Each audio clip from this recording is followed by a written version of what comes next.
So every year, every ENRich, I stand before you to talk a little bit about the world we are in, how the world has moved during the year. This year, it has been a particularly difficult task, and I've oscillated between despair and hope. The reasons for despair are many. Climate targets have been missed. Our global emissions, instead of coming down, actually went up, and not just a little, quite significantly. There have been effects on human beings all across. Climate events are picking up very significantly. There's been a war. There's been effects of that war being felt by common people. So there was a lot to be negative about, and I have been negative for much of the year.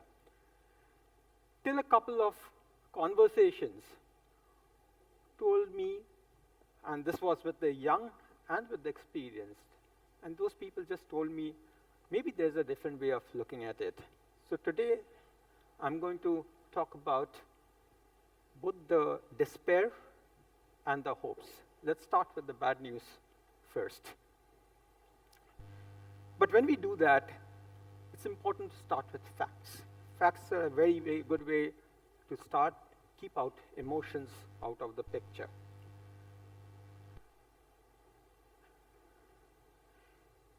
And the fact is that the global economy has been growing and will continue to grow substantially unless something catastrophic happens, and we don't want that catastrophe to happen. So between 2000 and 2020, the global economy roughly doubled. And the prognosis of experts is that it's going to double again in the next 30 years. And with that, global energy consumption will grow. Growth is energy hungry. And irrespective of what you do, how efficient you become, if you have growth, you need to cater to energy requirements. Otherwise, growth can be curtailed. In fact, the conditions for life can be curtailed. And we saw a significant increase in the past 11 years. It's going to grow up another 20% by 2050, 25% by 2050. And that is not insubstantial. Unfortunately, the baseline scenario is that a lot of that growth, or a lot of that energy requirement, is going to be catered by fossil fuels. Renewables are growing. They are going to grow, and I hope that they grow faster than this. But the reality is that we have such a large fossil fuel base that to get off that easily is not going to be possible. And though they will fall in proportion, you can see the effects. And we need to bend the curve much, much more quickly, but it doesn't seem to be in sight. And that's why the challenge, the trepidation about that. And even when you have to bring in renewables, and not just renewables, clean energy, but even beyond clean energy, the whole climate finance covering mitigation and adaptation, you need lots of money, and that money has not been coming. It's been stagnating. Total climate finance has been in the less than $1 trillion a year, and very stagnant there. And very little of it is currently going to adaptation. Okay, most of it is going to mitigation. 93% goes to mitigation, 7% goes to adaptation. And that has to climb up in a very short period of time, very rapidly to 5x to about $4.35 trillion. These are not my figures, these are expert figures. Now that money is going to be very, very difficult to find because the global north has not delivered what 100 billion per year had been committed already. And whatever came, a lot of it came as debt to already badly indebted economies.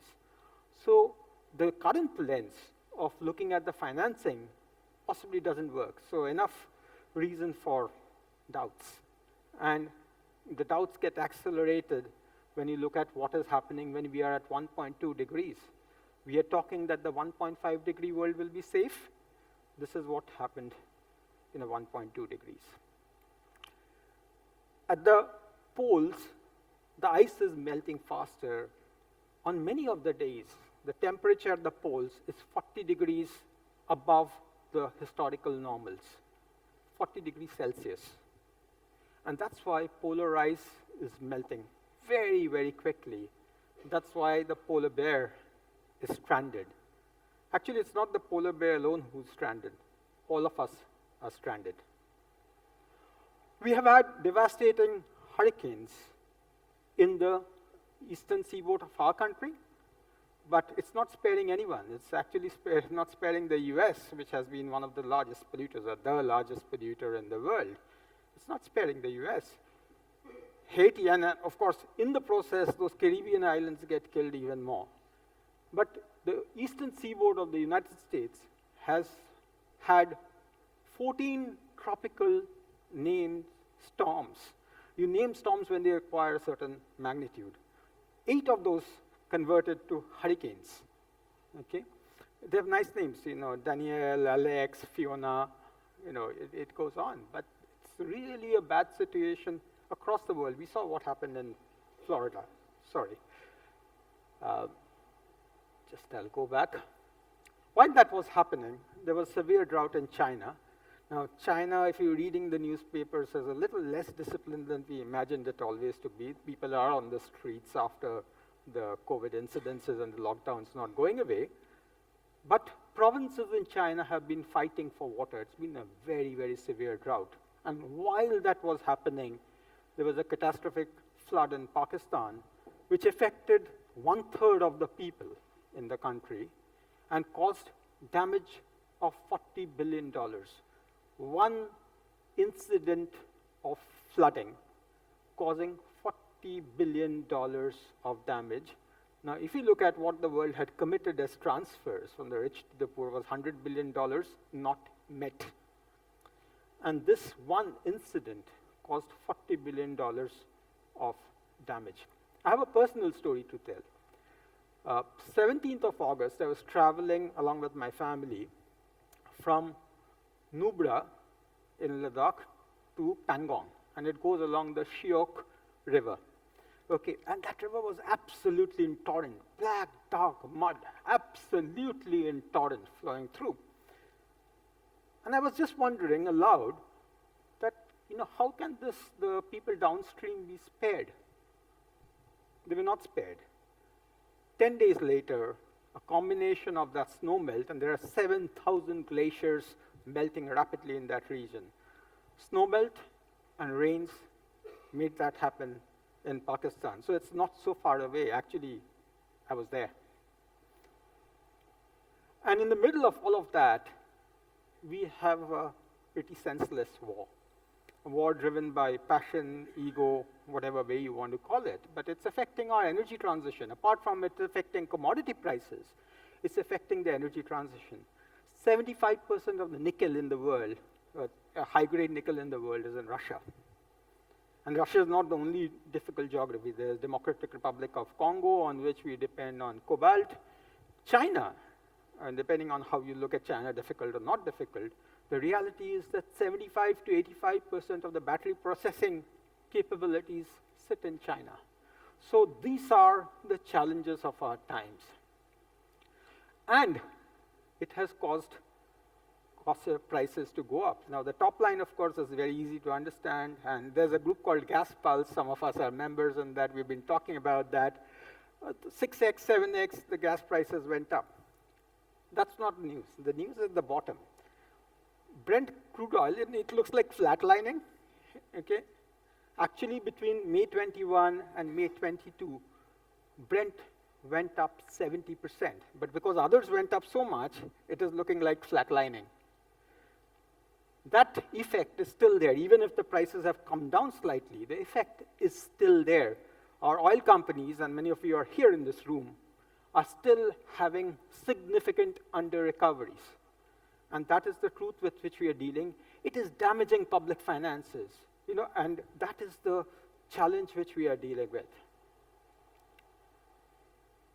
This is what happened in Europe.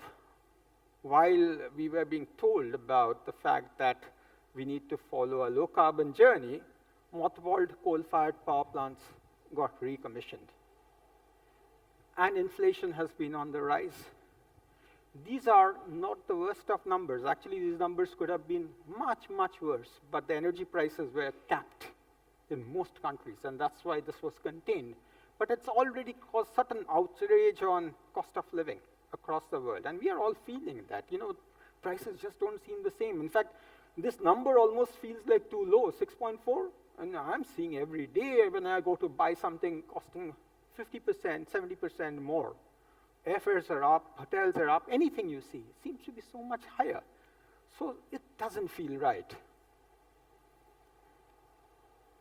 And you would have thought that given all of this, human behavior would change. It doesn't change so easily.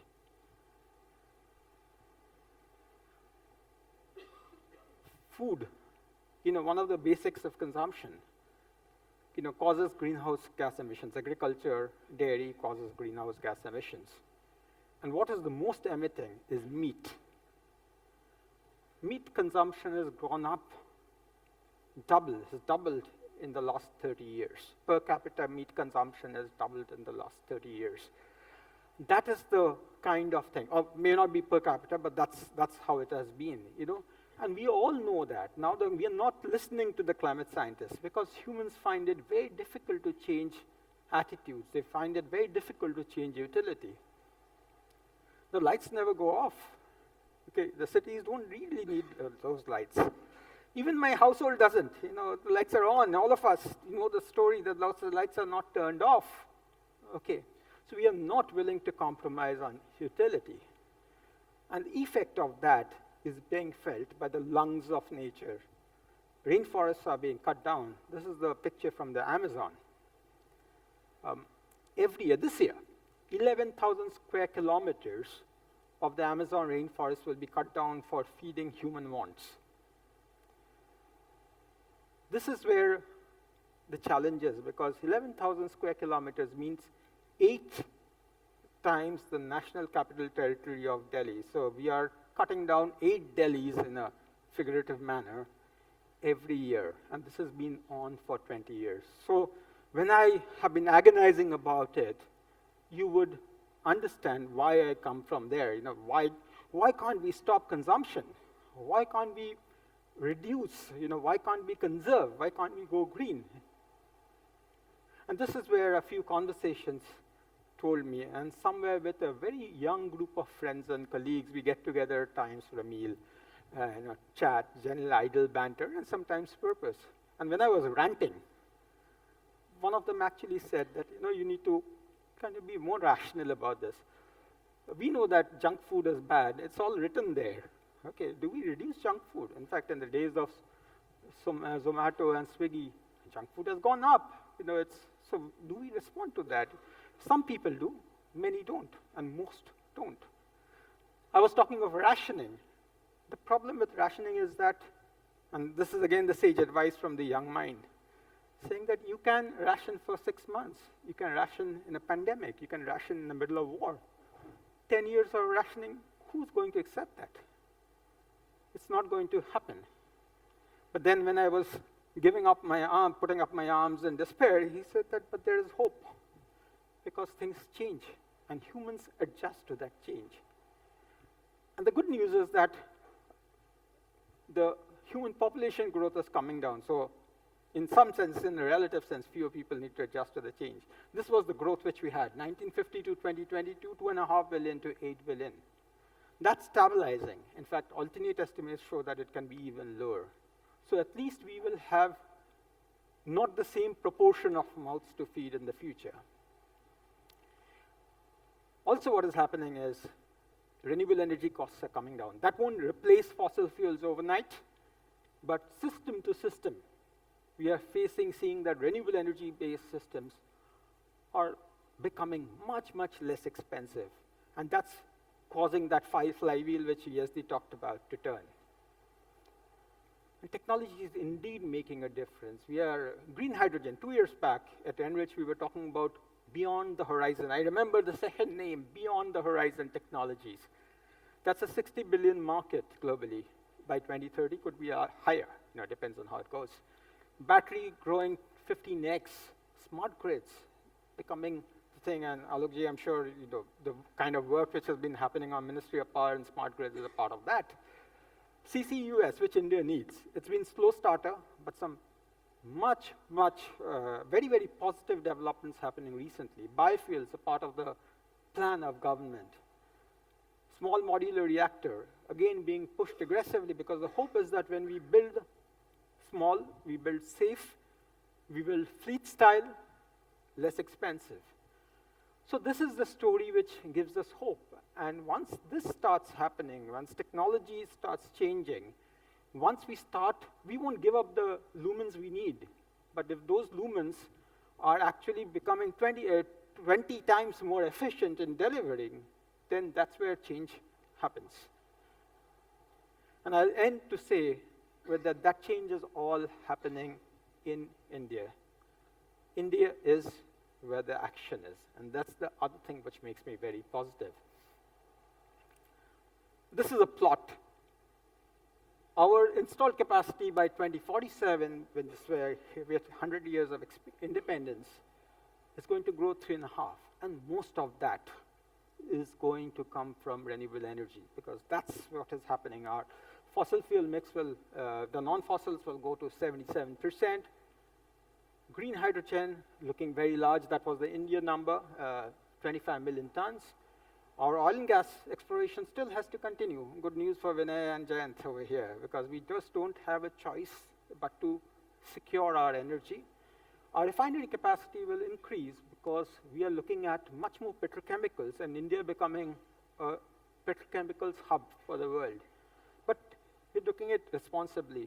Ethanol blending, the target is to take it to 65%, and hopefully it can go even higher if technology falls in place. And while that is all happening, there's an ambition to take up the forest cover. So when you start looking at all of that, you realize that this is what is happening in the country. We need growth because that's a natural momentum, but it is also coming from two facts, that we are a young economy which is doing extremely well. Yesterday when we had the Startup Awards, we just realized the quality which is coming in for the startups. In 1 year, so we have about 105 unicorns in this country already. In that last 1 year, we have had 44 of those surface, 44 unicorns. We are a country where 40% of our payments happen digitally already. We are a country of 500 billion smartphone users. We are a country which is sending rockets to Moon and Mars. And it is all coming on a massively enterprising base. And when we look at the energy sector, when we look at security, affordability, sustainability, we also realize that all these three come together in India. If we can make energy sustainable, it also becomes affordable, it makes India secure. It won't happen automatically. This is a big, big challenge to grow in this way.